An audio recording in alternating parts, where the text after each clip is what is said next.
ಅಯೋಧ್ಯೆ ರಾಮ ಮಂದಿರದಲ್ಲಿ ಹುಂಡಿ ಹಣ ಮತ್ತೆ ಕಾಣಿಕೆ ಕಳವಿನ ಪ್ರಕರಣ ಬಯಲಾದ ಮೇಲೆ ಚಂಪತ್ ರಾಯ್ ಅಸಲಿ ಮುಖನೂ ಬಯಲಾಗಿದೆ.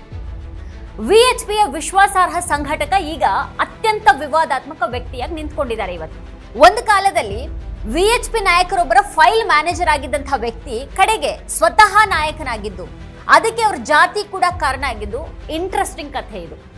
ಒಂದು ಕಾಲದಲ್ಲಿ ಅವರೊಂದಿಗೆ ನಿಂತಿದ್ದಂತಹ ಅನೇಕರು ಈಗ ದೂರ ಸರಿತಾ ಇರೋದು ಕೂಡ ಕಾಣಿಸ್ತಾ ಇದೆ.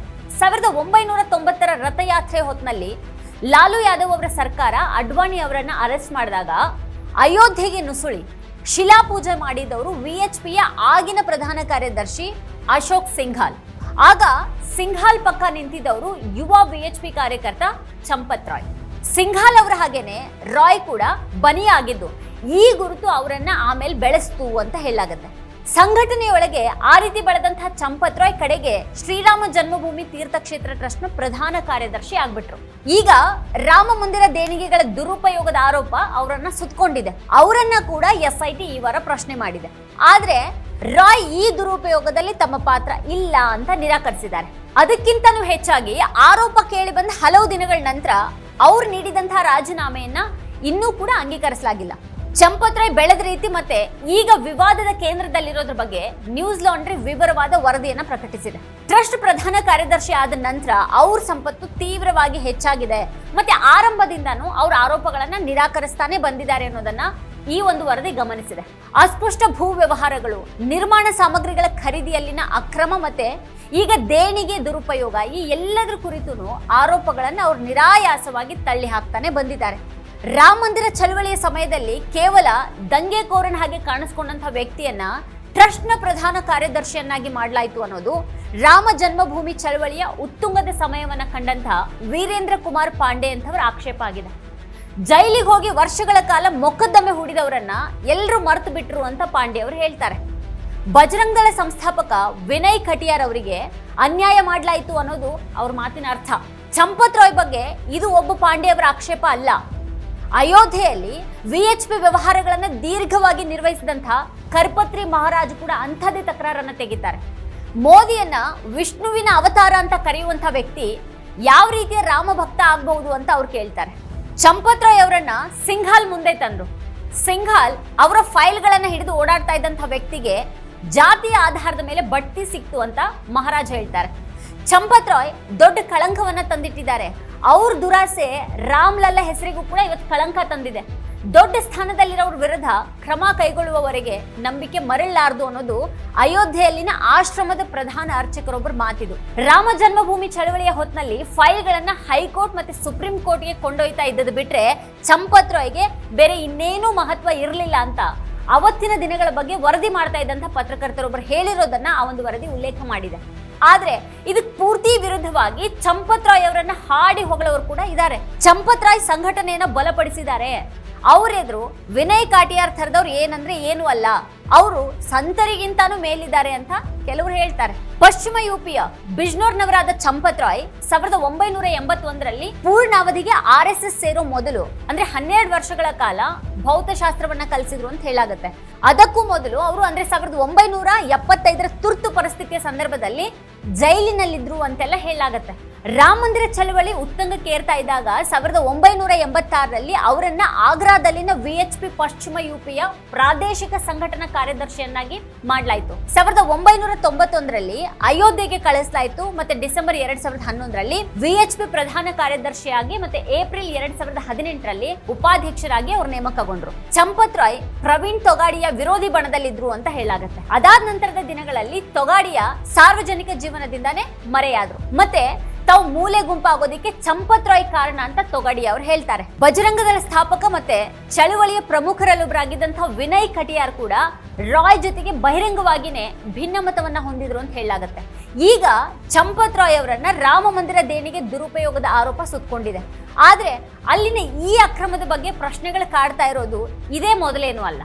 ದೇಶದ ಎಲ್ಲೆಡೆಯಿಂದಾನು ಭಕ್ತರು ಕಳಿಸಿದಂತಹ ಚಿನ್ನ, ಬೆಳ್ಳಿ ಮತ್ತೆ ವಜ್ರದ ರಾಮಶಿಲೆಗಳು 2002ರಲ್ಲಿನೇ ನಾಪತ್ತೆ ಆದವು ಅಂತ ಶಿವಸೇನೆಯಲ್ಲಿ ಈ ಹಿಂದೆ ಇದ್ದಂತಹ ಸಂತೋಷ್ ದುಬೆ ಅವರು ಆರೋಪ ಮಾಡಿದ್ದಾರೆ. ಇವೆಲ್ಲಾನು ಒಂದೇ ದಿನದಲ್ಲಿ ನಡೆದಿರೋದಕ್ಕೆ ಸಾಧ್ಯ ಇಲ್ಲ ಅಂತ ಅವ್ರು ಹೇಳ್ತಾರೆ. ಅವೆಲ್ಲ ಇಲ್ಲವಾಗಿರೋದ್ರ ಬಗ್ಗೆ ರಾಮ ಜನ್ಮಭೂಮಿ ನ್ಯಾಸ್ ಮುಖ್ಯಸ್ಥ ಮಹಾನ್ ಪರಮಹಂಸ ರಾಮಚಂದ್ರ ದಾಸ್ ಕೋಪಗೊಂಡಿದ್ರು ಅನ್ನುವಂಥ ವರದಿ ಇದೆ.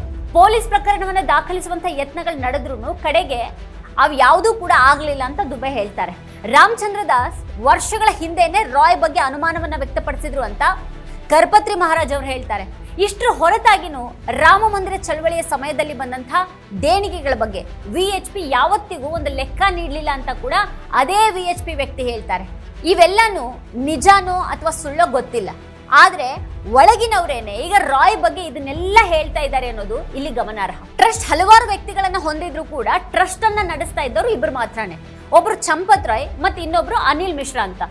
ರಾಮ ಜನ್ಮಭೂಮಿ ಚಳವಳಿಯೊಂದಿಗೆ ದೀರ್ಘಕಾಲದಿಂದ ಇದ್ದವರು ಅಂತ ಹೇಳ್ತಾರೆ. ಟ್ರಸ್ಟ್ನ ಭೂ ಖರೀದಿಯಲ್ಲಿನ ಅಕ್ರಮಗಳ ಬಗ್ಗೆಯೂ ಕೂಡ ಆರೋಪಗಳಿರೋದು ಗೊತ್ತೇ ಇರುವಂತಹ ವಿಷಯ.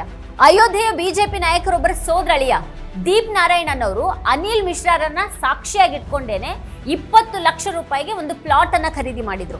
3 ತಿಂಗಳ ನಂತರ ರಾಯ್ ಅದೇ ಪ್ಲಾಟ್ ಅನ್ನ ಟ್ರಸ್ಟ್ಗಾಗಿ 3 ಪಟ್ಟು ಬೆಲೆಗೆ ಖರೀದಿ ಮಾಡಿದ್ರು. ಆಗ್ಲೂ ಮಿಶ್ರಾ ಅವರೇ ಸಾಕ್ಷಿಯಾಗಿದ್ರು. ಆ ಭೂಮಿ ನಜಲ್ ಸರ್ಕಾರಿ ಭೂಮಿಯಾಗಿದ್ದು ಮುಕ್ತ ಮಾರಾಟಕ್ಕೆ ಅವಕಾಶ ಇಲ್ಲ ಅನ್ನೋದು ಗೊತ್ತಿತ್ತು. ಸರ್ಕಾರ ಹತ್ತಿರದ ಕೃಷಿ ಭೂಮಿಯನ್ನ ಅದಕ್ಕಿಂತನೂ ಕಡಿಮೆ ಬೆಲೆಗೆ ಖರೀದಿ ಮಾಡ್ತಾ ಇದ್ದಾಗಲೂ ಕೂಡ ಟ್ರಸ್ಟ್ ಸುಮಾರು 9 ಕೋಟಿ ಮೌಲ್ಯದ ಭೂಮಿಗೆ 55 ಕೋಟಿ ಪಾವತಿಸಿತ್ತು ಅಂತ ಹೇಳಲಾಗಿದೆ. ದಾಖಲೆಗಳಲ್ಲಿ ಖರೀದಿದಾರ ಅಂತ ರಾಯ್ ಅವರ ಹೆಸರು ಇದೆ ಅಂತ ಹೇಳಲಾಗಿದೆ. ಆದ್ರೆ ತನಿಖೆಗಾಗಿ ಸರ್ಕಾರ ಒಂದು ಸಮಿತಿಯನ್ನ ನೇಮಿಸಿದ್ರು ಅದ್ರ ವರದಿ ಬಹಿರಂಗಕ್ಕೆ ಬರಲೇ ಇಲ್ಲ. ಅಯೋಧ್ಯೆಯ ಆನಂದ ಭವನ ದೇವಾಲಯದ ಆಸ್ತಿಯಲ್ಲಿನ ಪಾಲಿನ ಸಹ ಮಾಲೀಕ ದಿನೇಶ್ ಪಾಠಕ್ ಕೂಡ ಆರೋಪವನ್ನ ಮಾಡಿದ್ದಾರೆ.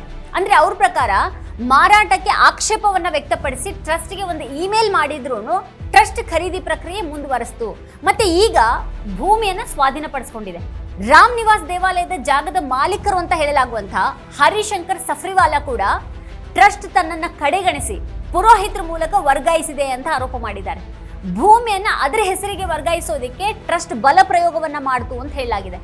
ನೋಡೋದಿಕ್ಕೆ ಸೌಮ್ಯ ವ್ಯಕ್ತಿತ್ವದ ಚಂಪತ್ ರಾಯ್ ಮತ್ತೊಂದು ಮುಖ ಹೀಗಿದೆಯಾ ಅನ್ನುವಂಥ ಒಂದು ಪ್ರಶ್ನೆ ಈಗ ಕಾಡೋ ಹಾಗಾಗಿದೆ. ಅಯೋಧ್ಯೆಯಲ್ಲಿ 3000 ದೇವಾಲಯಗಳಲ್ಲಿ ದೇವತೆಗಳಿಗೆ ಬಟ್ಟೆಗಳನ್ನು ಹೊಲಿಯುವಂಥ ಮುಸ್ಲಿಮರಿದ್ದಾರೆ.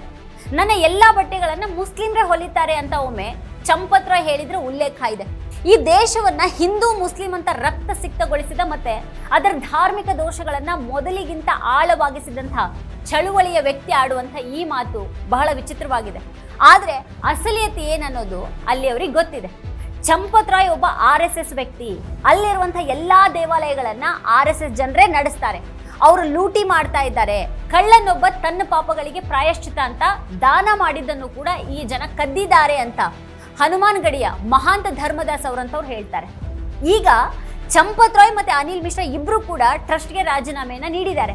ಆದ್ರೆ ಇದು ಇಷ್ಟು ದೊಡ್ಡ ಆರೋಪಗಳ ನಂತರ ಜನರ ಕಣ್ ತಪ್ಪಿಸುವಂತ ಒಂದು ಆಟ ಮಾತ್ರ ಆಗಿದೆಯಾ ಅಥವಾ ಅಯೋಧ್ಯೆಯ ಸ್ಥಿತಿ ಇನ್ನೂ ನಿಜವಾಗಿನೂ ಬದಲಾಗತ್ತಾ ಗೊತ್ತಿಲ್ಲ. ಆದ್ರೆ ರಾಮ ಭಕ್ತರು ಅಂತ ಹೇಳ್ಕೊಳ್ಳೋರಿಂದಾನೇ ಇಷ್ಟು ದೊಡ್ಡ ಹಗರಣ ಆಗಿರೋದು ಮಾತ್ರ ನಿಜವಾದ ರಾಮ ಭಕ್ತರಿಗೆಲ್ಲರಿಗೂ ಕೂಡ ಆಘಾತ ತಂದಿದೆ. ವೀಕ್ಷಕರೇ, ಈ ಕುರಿತು ನಿಮ್ಗೆ ಏನ್ ಅನ್ಸುತ್ತೆ, ಏನ್ ಅಭಿಪ್ರಾಯ ಇದೆ ಅದನ್ನ ವಿಡಿಯೋ ಕೆಳಗಡೆ ಕಮೆಂಟ್ ಮಾಡಿ ನಮಗೆ ತಿಳಿಸಿ.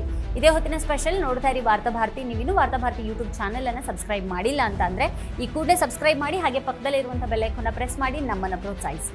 ನಮ್ಮ ಕಾರ್ಯಕ್ರಮಗಳನ್ನ ನೀವು ನೋಡ್ತಾ ಇದ್ರೆ ನಮ್ಮ ಚಾನೆಲ್ ಅನ್ನ ಸಬ್ಸ್ಕ್ರೈಬ್ ಮಾಡಿ, ಪಕ್ಕದ ಬೆಲ್ ಐಕಾನ್ ಒತ್ತಿ ನಮ್ಮನ್ನ ಬೆಂಬಲಿಸಿ. ಹಾಗೆ ನಮ್ಮ ಕಾರ್ಯಕ್ರಮಗಳನ್ನ ಲೈಕ್ ಮಾಡಿ, ಕಮೆಂಟ್ ಮಾಡಿ, ಅದನ್ನ ಬೇರೆಯವರಿಗೂ ವಾಟ್ಸ್ಆಪ್ ಮೂಲಕ ಶೇರ್ ಮಾಡಿ. ನೀವು ಹೀಗೆ ಮಾಡಿದಾಗ ನಮ್ಮ ಚಾನೆಲ್ ಮತ್ತಷ್ಟು ಜನರಿಗೆ ತಲುಪಲು ನೀವು ನಮ್ಮೊಂದಿಗೆ ಸಹಕರಿಸಿದ ಹಾಗಾಗುತ್ತೆ. ಇದು ನೀವು ಯಾವುದೇ ಖರ್ಚಿಲ್ಲದೆ ಕೆಲವೇ ಸೆಕೆಂಡುಗಳಲ್ಲಿ ನೀಡಬಹುದಾದ ಸಹಕಾರ. ಧನ್ಯವಾದಗಳು.